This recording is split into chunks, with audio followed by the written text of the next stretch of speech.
রাসূলুল্লাহ সাল্লাল্লাহু আলাইহি ওয়াসাল্লাম আমাদেরকে সতর্ক করে বলেছেন, বাদিরু বিল আ'মালি ফিতানান কাকিতাইল লাইলিল মুজলিম।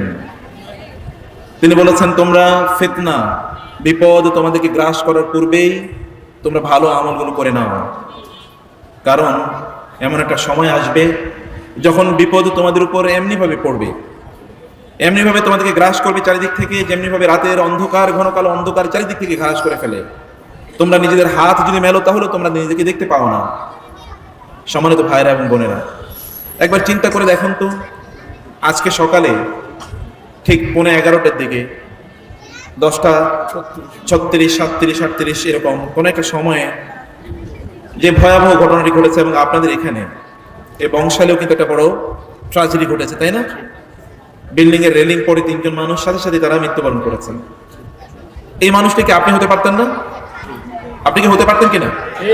আপনি যদি হতেন তাহলে কি হতো? আমরা কি মৃত্যুর জন্য প্রস্তুত ছিলাম? আজকে সকালে যখন ভূমিকম্প হয় ঠিক তার আগে আমরা একটা ইউনিভার্সিটিতে আন্ডারগ্রাউন্ডে, প্রায় সেখানে 1500-1600 জন লোক ছিল, 1500-1600 লোক। এদের সামনে আমাদের কিছু দিনই আলোচনা ছিল। সেখান থেকে আমরা বের হয়ে যখন গাড়িতে উঠবো ঠিক তখনই ভূমিকম্প হয়েছে। আমার জীবনে এরকম ভূমিকম্প দেখিনি। তখন আমরা আস্তে আস্তে আমার কলিগদের সাথে আলোচনা করছিলাম, ওইখান থেকে যদি আমরা না বের হতে পারতাম, যদি ওই বিল্ডিংটা সত্যি ধসে পড়তো, তাইলে ওখানে আমরা মাটি চাপা দিয়ে পড়ে যেতাম, কেউ আমাদের খবরও জানতো না, ওইখান থেকে খুঁজে বের করতে পারতো না কেউ। কিন্তু আমরা কি আসলে প্রস্তুত ছিলাম যে মৃত্যুর জন্য? আজকে সকালে ফজরের নামাজ কারা কারা পড়েছেন বলেন? মাশাআল্লাহ, অনেকে দেখেছেন, হাত তুলতে পারেন নাই, দেখেছেন? যদি বলি জামাতের সাথে ফজরের নামাজ পড়েছেন, তাহলে কতজন পড়েছেন বলেন? দেখেন, আল্লাহ রাসূল সাল্লাল্লাহু আলাইহি ওয়াসাল্লাম বলেছেন, যে ব্যক্তি মান সাল্লা আস-সুবহা মাআল জামাআতি ফাহুয়া ফি যিম্মাতিল্লাহ, কেউ যদি ফজরের নামাজ জামাতের সাথে আদায় করে তাহলে সে আল্লাহ তাআলার জিম্মাদারিতে চলে যায়। আল্লাহ তাকে আল্লাহ তার জিম্মাদারি নিয়ে নেন। হাজ্জাজ ইবনে ইউসুফের সময় একজন ব্যক্তির তার ফাঁসি ঘোষণা করা হলো, এবং তাকে যখন ফাঁসির জন্য নিয়ে যাওয়া হচ্ছে, সে বলছে, অসম্ভব, আমার ফাঁসি হতে পারে না। বলে, কেন? বলে, আমি আজকে ফজর নামাজ জামাতে পড়েছি, আর আমার রাসূল বলেছে যে জামাতে ফজর নামাজ পড়ে সে আল্লাহর জিম্মাদারিতে, আমি আমার রবের জিম্মাদারিতে আছি, আমার ফাঁসি হতে পারে না। এবং সত্যি যখন তাকে সেখানে নিয়ে যাওয়া হলো, তখন হাজ্জাজ বলছে, না, ওরে মাফ করে দিলাম, আমি ওরে আগ থেকে আমি মাফ করে দেওয়ার সিদ্ধান্ত নিয়েছি। আপনি যখন আল্লাহ তাআলার পথে যখন আপনি পরিচালিত হন, যখন আপনি চলেন, তখন আল্লাহ সুবহানাহু ওয়া তাআলা আপনার জিম্মাদারি দায়িত্ব নেন। ইন্নাল্লাযীনা ক্বালু রাব্বুনাল্লাহু সুম্মা ইসতাকামু তাতানাজ্জালু আলাইহিমুল মালাঈকাতু আল্লা তাখাফু ওয়া লা তাহজানু ওয়া আবশিরু বিল জান্নাতিল্লাতী কুনতুম তুআদুন নাহনু আউলিয়াউকুম ফিল হায়াতিদ দুনিয়া ওয়া ফিল আখিরাহ ওয়া লাকুম ফিহা মা তাশতাহি আনফুসুকুম ওয়া লাকুম ফিহা মা তাদউন নুজুলাম মিন গফুরির রহিম ওয়া মান আহসানু কাওলাম মিম্মান দাআ ইলাল্লাহি ওয়া আমিলা সালিহান ওয়া ক্বালা ইন্নানী মিনাল মুসলিমিন ওয়া লা তাস্তাবিল হাসানাতু ওয়া লাস সাইয়্যিআহ ইদফা' বিল্লাতী হিয়া আহসান فإذا الذي بينك وبينه عداوة كأنه ولي حميم وما يلقاها إلا الذين صبروا وما يلقاها إلا ذو حظ عظيم الله أكبر। কেউ যদি বলে, এই কথা বলতে পারে, ইন্নাল্লাযীনা ক্বালু রাব্বুনাল্লাহ, আমাদের রব কে? আল্লাহ, এই কথার উপর যদি সে ইস্তেকামত থাকতে পারে, এই কথা ছাড়া, এই বিশ্বাস ছাড়া অন্য কোনো বিশ্বাস সে লালন করে না, কেউ তাকে বাঁচাতে পারবে না। বাঁচাতে পারেন কে? আল্লাহ। এই কথা যদি কেউ বিশ্বাস করে, তাতানাজ্জালু আলাইহিমুল মালাঈকা, ফেরেশতারা দলে দলে, হাজারে হাজারে, লক্ষ লক্ষ, কোটি কোটিতে নাজিল হয় ওই বান্দাকে সাহায্য করার জন্য। এবং এসে বলে, আল্লাহ তাখাফু, কোনো ভয় নাই, ওয়ালা তাহজানু, কোনো টেনশন নাই, ওয়া আবশিরু বিল জান্নাহ, জান্নাতের সুসংবাদ নাও, আল্লাতী কুনতুম তুআদুন, যে জান্নাতের ওয়াদা তোমাদেরকে দেওয়া হয়েছে। প্রিয় ভাই বোন, আপনি নিজের উপর জুলুম করেন কেন? আপনার সবচেয়ে বড় বন্ধু যিনি, তাকে আপনি ত্যাগ করে আপনি কোথায় যান? রুচিকে পরিবর্তন করতে হবে আপনাদের, যে আপনার কাকে পান। ভাই যখন বলেছে যে আমরা দ্বীনকে কায়েম করতে চাই, সুবহানাল্লাহ, আমার অন্তরটা ভরে গেছে। আল্লাহ তাআলা তাদের এই বক্তব্যটা যেন সত্যিকার অর্থে হৃদয় থেকে তারা বলেন, আল্লাহ তাআলা তাদেরকে এভাবে কবুল করে নেন, এবং তাদের পরিবারকে আল্লাহ তাআলা কবুল করে নেন। সত্যিকার অর্থে যেন তারা দিনের কাজ করতে পারে। আল্লাহ তাআলা সেই তৌফিক তাদেরকে দান করুন, আল্লাহুম্মা আমিন। আমি যুবকদেরকে এবং আপনাদেরকে একেবারে আলোচনার শুরুতে একটা প্রশ্ন করতে চাই। একবার চিন্তা করে দেখেন তো, এই মুহূর্তে যদি আল্লাহ রাসূল সাল্লাল্লাহু আলাইহি ওয়াসাল্লাম আপনাদের সামনে এসে দাঁড়ান এবং আপনাকে যদি বলেন যে তুমি আসো, তোমার সাথে আমি একটু দিন নিয়ে কথা বলতে চাই, তোমার পরিচয় কি আমি একটু জিজ্ঞেস করতে চাই, তুমি দিন কতটুকু জানো এটা আমি তোমার কাছ থেকে জিজ্ঞেস করতে চাই, এবং তুমি আজকে দিন কতটুকু মেনেছো, দিনের ব্যাপারে তোমার কমিটমেন্ট কি, এগুলো তোমার সাথে আলোচনা করতে চাই, আপনি কি করবেন বলেন তো? আপনি যে চেহারা নিয়ে আছেন, এই চেহারা নিয়ে কি আপনি আল্লাহ রাসূলের সামনে দাঁড়াতে পারবেন? আপনি আজকে সারাদিন যে কাজ করেছেন, আজকে জুমার দিন, শ্রেষ্ঠতম দিন, এই দিন আজকে যে কাজগুলো করেছেন, এই কাজগুলোকে আপনি বলতে পারবেন যে ইয়া রাসূলুল্লাহ আমি যা করেছি আপনার উম্মাহ হিসেবে, আপনি তো দুনিয়াতে আমাদের জন্য উম্মতি বলে কেঁদেছেন, এবং আপনি কিয়ামতেও আখিরাতেও আপনি উম্মতি বলে কাঁদবেন। কিয়ামত যখন অনুষ্ঠিত হবে, লোকেরা চারিদিকে দৌড়াতে থাকবে, কারণ আল্লাহ সুবহানাহু ওয়া তাআলা হিসাব নিকাশ, বিচার নিকাশ এখনো তিনি শুরু করেন নাই। অস্থিরতা চারিদিকে, কেন এখনো বিচার শুরু হচ্ছে না, হিসাব শুরু হচ্ছে না? ইন্না ইয়াওমান ইনদা রাব্বিকা কাআলফি সানাতিন মিম্মা তাউদ্দুন ইয়ারুজুল মালায়েকাতু ওয়ার রূহু ইলাইহি ফি ইয়াওমিন কানা মিকদারুহু 50,000 সানা। আখিরাতের একদিন এই পৃথিবীর 50,000 বছরের সমান, 50,000 বছরের সমান। ওই দিন আপনি দাঁড়িয়ে থাকবেন, হিসাব নিকাশ শুরু হচ্ছে না, সূর্য ঠিক মাথার উপরে, কোথাও পানি নাই, খাবারের মতো কোনো কিছু নাই। এরকম একটা ভয়াবহ মুহূর্তে লোকেরা তখন চিৎকার করতে থাকবে, তারা দৌড়াতে থাকবে, এই দিক সেদিক তারা দৌড়াতে থাকবে। ফাইদাহুম মিনাল আজদাসি ইলা রাব্বিহিম ইয়ানসিলুন, তারা তখন কবর থেকে উত্থিত হয়ে কাআন্নাহুম ইলা নুসবিন ইউফিদুন, তারা যেন কোথাও একটা খুঁটি গাড়া আছে, ওই খুঁটির দিকে তারা দৌড়াতে থাকবে। এইরকম একটা ভয়াবহ পরিস্থিতিতে তারা যাবে আদম আলাইহিস সালামের কাছে, এবং আদম আলাইহিস সালামকে বলবে, হে আদম, আপনি একটু আল্লাহর কাছে আমাদের জন্য সুপারিশ করুন, আপনি আমাদের বাবা না, আনতা আবুনা, আপনি আমাদের বাবা এবং আপনি প্রথম মানুষ, আপনি আল্লাহর কাছে একটু আমাদের জন্য সুপারিশ করুন। আদম আলাইহিস সালাতু ওয়াস সালাম বলবেন, লাস্তু লাহা, আমার পক্ষে সম্ভব না, আজকে আমি কোনো সুপারিশ করতে পারবো না, আমার পক্ষে কোনো কথা বলা সম্ভব না। আলাইকুম বিনূহ, তোমরা নূহের কাছে যাও, ফাইন্নাহু আউয়ালুর রাসূল, কারণ তিনি প্রথম রাসূল, তার কাছে যাও। লোকরা দৌড়ে নূহের কাছে যাবে এবং নূহ আলাইহিস সালাম বলবেন, লাস্তু লাহা, আমার পক্ষে আজকে কোনো কথা বলা সম্ভব না। লাকাদ গাদিবা রাব্বুনা গাদাবান শাদীদা, আজকে আল্লাহ এত রাগান্বিত অবস্থায় আছেন, আমার পক্ষে কোনো কথা বলা সম্ভব না। ওয়ালাকিন নাফসি নাফসি, আমি আমার নিজকে নিয়ে ব্যস্ত আছি। ওয়ালাকিন আলাইকুম বিইব্রাহিম ফাইন্নাহু খলিলুর রহমান, তোমরা ইব্রাহিমের কাছে যাও, কারণ ইব্রাহিম আলাইহিস সালাতু ওয়াস সালাম হচ্ছেন আল্লাহর বন্ধু। ওয়াত্তাখাযাল্লাহু ইব্রাহিমা খলিলা, আল্লাহ তাআলা ইব্রাহিমকে খলিল, বন্ধু হিসেবে গ্রহণ করেছেন। লোকেরা দৌড়ে যাবে ইব্রাহিমের কাছে এবং ইব্রাহিম আলাইহিস সালামকে বলবেন, আনতা খলিলুর রহমান, আপনি আল্লাহর বন্ধু, একটু ইশফা লানা, আমাদের জন্য একটু সুপারিশ করুন, আল্লাহকে বলুন, আল্লাহ যেন হিসাব নিকাশ শুরু করে আমাদেরকে যেন ক্ষমা করে দেয়। ইব্রাহিম আলাইহিস সালাম বলবেন, না, আমার পক্ষে কোনো কথা বলা সম্ভব না আজকে।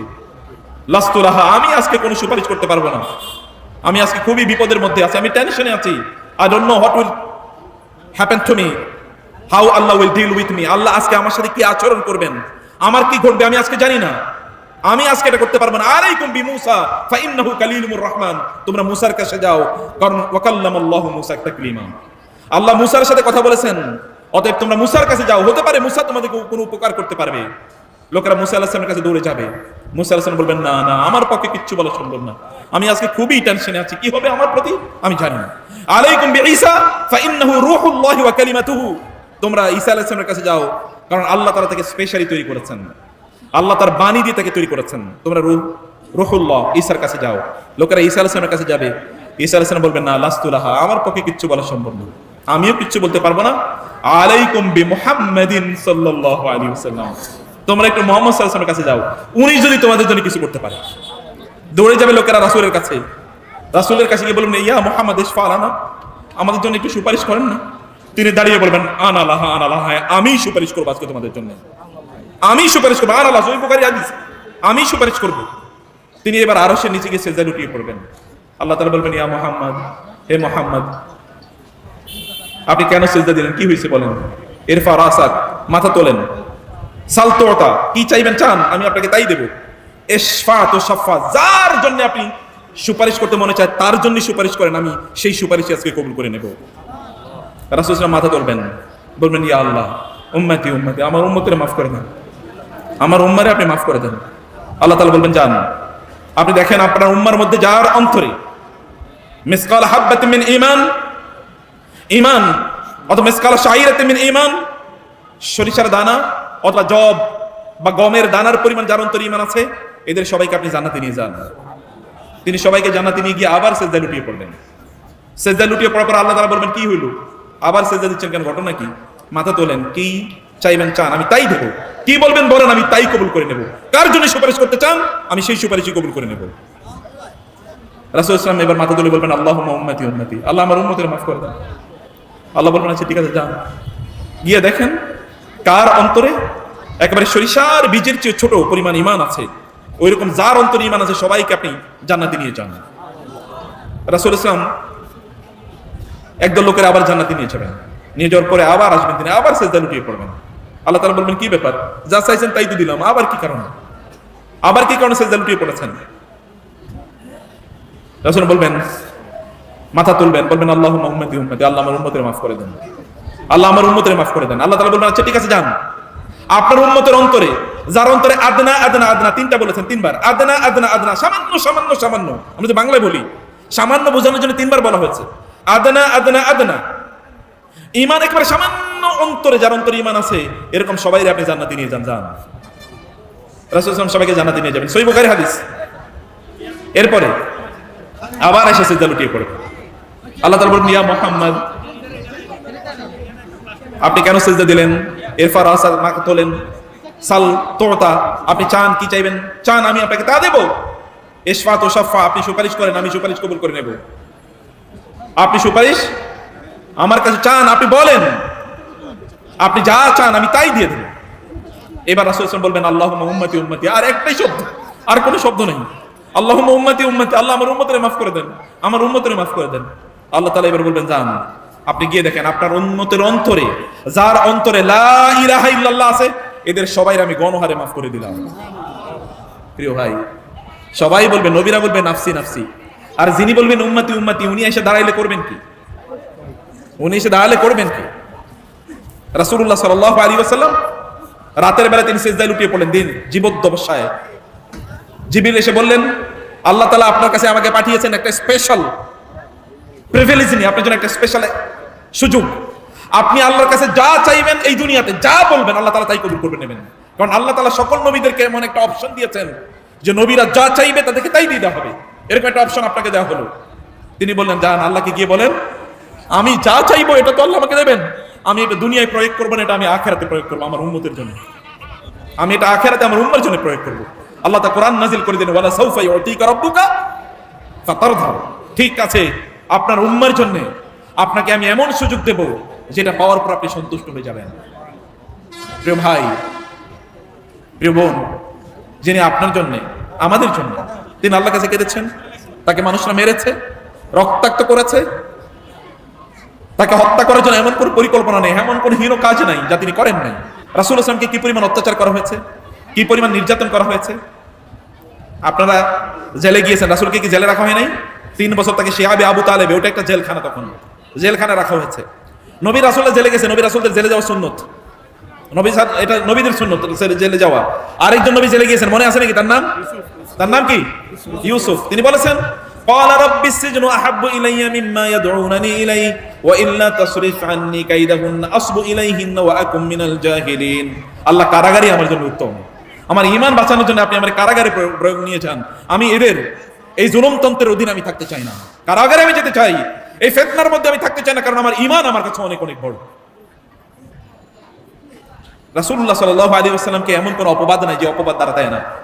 কবি অথবা জাদুকর অথবা পাগল অথবা গণক, এগুলো সব বলেছে।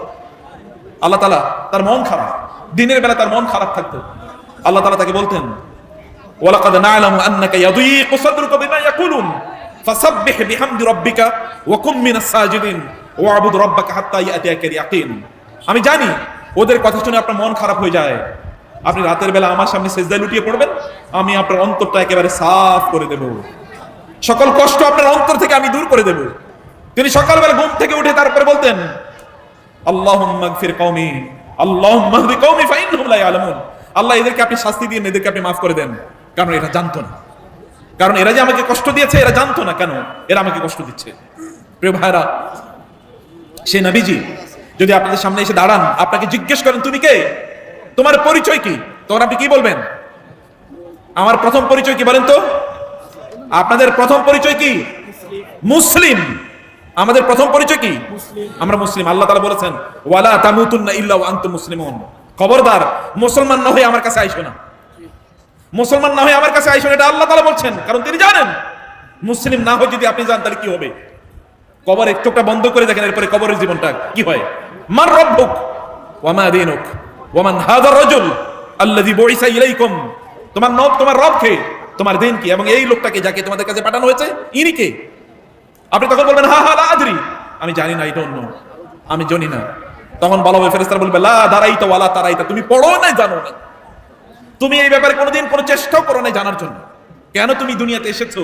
দুনিয়াতে তোমার কাজ কি ছিল, তোমার পরিচয় কি ছিল, তোমার আইডেন্টিটি কি ছিল? প্রিয় ভাইরা, আমরা তো এখন জানি না যে আমাদের পরিচয় কি, এবং এই কারণে ওই পরিচয় যেহেতু জানি না, ওই কারণে ওইরকম কাজও করি না আমরা। আদারওয়াইজ আজকে যে ঘটনা ঘটেছে বাংলাদেশে, এই ঘটনা ঘটার পর মানুষের মধ্যে পরিবর্তন হওয়ার কথা ছিল না? কারণ আপনারা কি আজকে সিদ্ধান্ত নিছেন যে আজকে থেকে নিজের জীবনকে একেবারে 360 ডিগ্রিতে পরিবর্তন করে ফেলবো? সিদ্ধান্ত নিয়েছেন? কয়জন সিদ্ধান্ত নিয়েছেন যে আজকে থেকে আমি পাক্কা মুসলমান হয়ে যাব? হবেন তো নাকি? সুবহানাল্লাহি ওয়া বিহামদিহি। সম্মানিত ভাইরা, আল্লাহ সুবহানাহু ওয়া তাআলা দ্বীন আমাদেরকে অনুগ্রহ করে দিয়েছেন। লাকাদ মান্নাল্লাহু আলাইকুম ইয বাআসা ফীকুম রাসূলাম মিনকুম, আল্লাহ অনুগ্রহ করে আপনাকে মুসলমান বানিয়েছেন। কুল লা তামান্নু আলাইয়া ইসলামাকুম বালিল্লাহু ইয়ামান্নু আলাইকুম আন হাদাকুম লিল ঈমান, তোমরা মুসলমান ইসলাম প্র্যাকটিস করে, নামাজ পড়ে, দ্বীনি কাজ করে, দ্বীনি আলোচনা করে আমার প্রতি অনুগ্রহ করেছো এটা দেখাইও না। আমি বরং তোমাদের প্রতি অনুগ্রহ করেছি, আমি তোমাদেরকে দ্বীন শিখিয়েছি, তোমাদেরকে দ্বীন দিয়েছি। কারণ দ্বীন ছাড়া তোমরা আমার কাছে আসলে তোমাদের জন্য বিপদ আছে, তোমাদের জন্য প্রবলেম আছে, তোমরা যদি দ্বীন ছাড়া আমার কাছে আসো। সূরা জিলজাল একটু পড়েন, আল্লাহ তাআলা বলেছেন ইজা জুলজিলাতিল আরদু জিলজালাহা, যেদিন আকাশ, যেদিন এই পৃথিবী ভয়াবহভাবে প্রকম্পিত হবে, ও আখরাজাতিল আরদু আসকালাহা, এবং জমিনের ভেতরে যে বোঝা আছে না, এই যে আপনারা, এই যে আমরা মারা যাওয়ার পর যে বোঝা জমিনের ভিতরে আমরা লাশ হয়ে থাকবো, এগুলো সব তখন জমিন ছুঁড়ে ফেলে দেবে। অথবা জমিনের ভেতরে নিচে যে সকল খনিজ সম্পদ আছে এগুলো তখন জমিন এরকম ছুঁড়ে ফেলে দেবে। অকল ইনসান, অথবা আপনি যে আমলনামা আছেন, আপনি তো মনে করছেন যে আপনি কি করছেন কেউ দেখে না, এই জমিন একটা বিশাল বড় এই যে ক্যামেরা সব রেকর্ড করে রাখছে, বিশাল বড় ক্যামেরা সব রেকর্ড আছে। ও আখরাজাতিল আরদু আসকালাহা, সেই দিন জমিন দেখিয়ে দেবে যে আপনি কি কি কাজ করেছেন, কোথায় হেঁটে গিয়েছেন, কোথায় রাতের অন্ধকারে কার বিরুদ্ধে কি চক্রান্ত করেছেন, ষড়যন্ত্র করেছেন, এগুলো সব জমিন সেদিন উল্লেখ করবে। এবং মানুষ বলে ওয়াকাল ইনসান মালাহা, মানুষ বলে কি ব্যাপার, জমিনের কি হইল? জমিন দিয়ে সব কিছু বলে দেয়। আপনি যে খাটে শুয়েছেন, যে খাটে শুয়ে, যুবকরা খেয়াল করুন, এই মায়েরা খেয়াল করুন, যে খাটে শুয়ে আপনি রিলস দেখেছেন, সিনেমা দেখেছেন, শর্টস দেখেছেন, টিকটক দেখেছেন, ফেসবুক টিপিয়েছেন, ইউটিউব টিপিয়েছেন, কিন্তু আল্লাহকে স্মরণ করেন নাই ঘুমের আগে, ঘুমের পরেও আল্লাহকে স্মরণ করেন নাই। ওই খাট আপনার বিরুদ্ধে সেদিন সাক্ষী দেবে। এবং আপনি বলবেন কি হলো, আমার খাট আমার বিরুদ্ধে কেন সাক্ষী দেয়? আমার মোবাইল, যে মোবাইল আপনি ধরছেন না, এই মোবাইল সেদিন আপনার বিরুদ্ধে সাক্ষী দেবে। আপনি বলবেন আমার মোবাইল আমার বিরুদ্ধে সাক্ষী দিচ্ছে। আপনার ব্যবসায়ী হাউস, আপনার অফিস আদালত সবকিছু আপনার বিরুদ্ধে সাক্ষী দেবে। আপনি বলবেন ওয়াকাল ইনসান মালা, কি হইল? ইয়াউমাইজিন তুহাদ্দিসু আখবারাহা, সেদিন সব খবর জমিন একেবারে ফাঁস করে দেবে, এভরিথিং। বিশাল মনিটর, আপনি নিজেই দেখতে পারবেন, you can not deny anything, কিচ্ছু ডিনাই করতে পারবেন না সেদিন। ইয়াউমাইজিন তুহাদ্দিসু আখবারাহা, কারণ কি? বিআন্না রাব্বাকা ওয়ালাহা, আল্লাহ বলেন জমিন সব ফাঁস করে দাও।